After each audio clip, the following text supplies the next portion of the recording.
قطب الدین ایبک پہلے مسلمان بادشاہ تھے جنہوں نے لاہور میں اپنی سلطنت قائم کی۔ جی ہاں ناظرین، سلطان قطب الدین ایبک ایک زر خرید غلام جو برصغیر کا بادشاہ بنا۔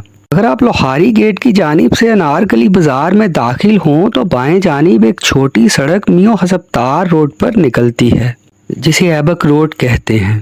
یہیں قریب ہی سلطان قطب الدین ایبک کا مقبرہ موجود ہے جو کہ دیکھنے والوں کو تاریخ کے ان گنت اوراق پلٹنے پر مجبور کر دیتا ہے۔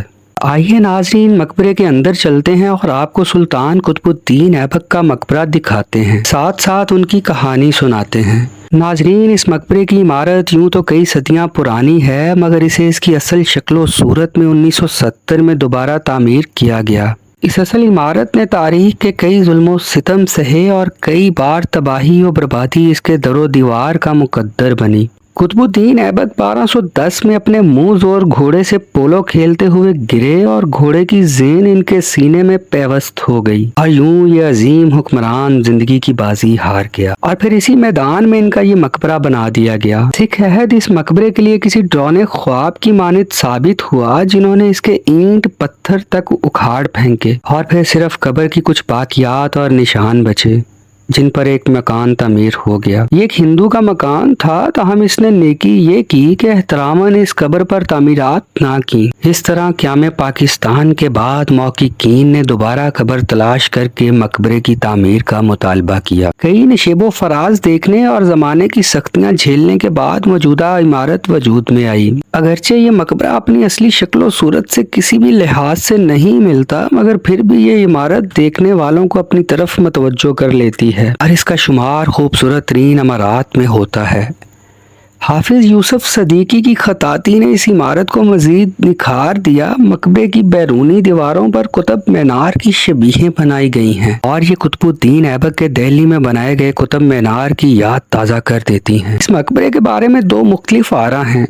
کچھ لوگوں کا خیال ہے کہ یہ قطب الدین ایبک کی اصل آرامگاہ نہیں ہے، مگر زیادہ تر لوگوں کا ماننا ہے کہ سلطان یہیں آرام فرما ہیں۔ ناظرین کرام، حقیقت کچھ بھی ہو، ثابت یہ ہوتا ہے کہ انسان کے اچھے اعمال اس کا نام اور کردار ہمیشہ زندہ رکھتے ہیں۔ قطب الدین ایبک نے اہلیان لاہور کو محبت دی اور لاہور نے آج تک انہیں اپنے سینے سے لگا رکھا ہے۔ 1150 ترکستان میں پیدا ہونے والا یہ بچہ مختلف ہاتھوں میں بطور غلام فروخت ہوتے ہوتے 1206 میں بادشاہ بنا اور برصغیر میں مسلم حکومت قائم کی جو دہلی سلطنت کے نام سے جانی پہچانی جاتی تھی۔ شاہپور کے غلام بازار میں سب سے پہلے غلام فروخت ہونے والے قطب الدین ایبک کو سب سے پہلے قاضی فخر الدین عبدالعزیز کوفی نے خریدا اور پھر قطب الدین کو اپنے گھر لے جا کر اپنے بچوں کی طرح پالا۔ اسے دینی، دنیاوی اور جنگی مہارت پر مبنی تعلیم دلوائی، گھوڑ سواری اور نیزہ بازی کی بھی مہارت دی۔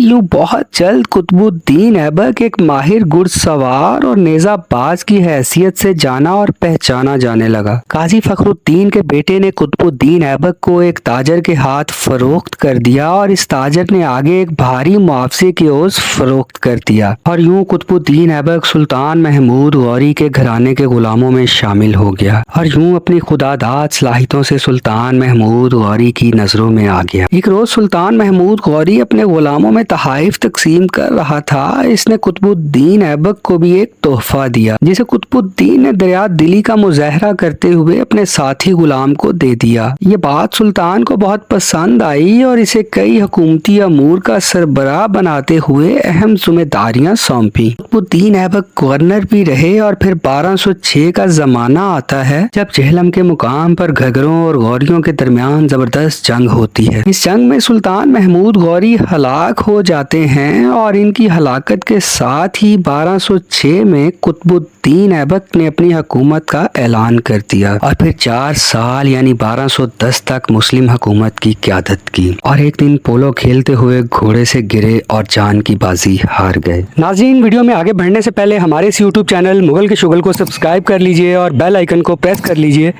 تاکہ آپ کو ہماری ہر نئی آنے والی ویڈیو کا نوٹیفیکیشن بر وقت مل سکے۔ السلام علیکم ناظرین آپ دیکھ رہے ہیں میرا یوٹیوب چینل مغل کے شغل اور میں ہوں نعیم مغل۔ ناظرین کرام، آج میں موجود ہوں اس مقبرہ قطب الدین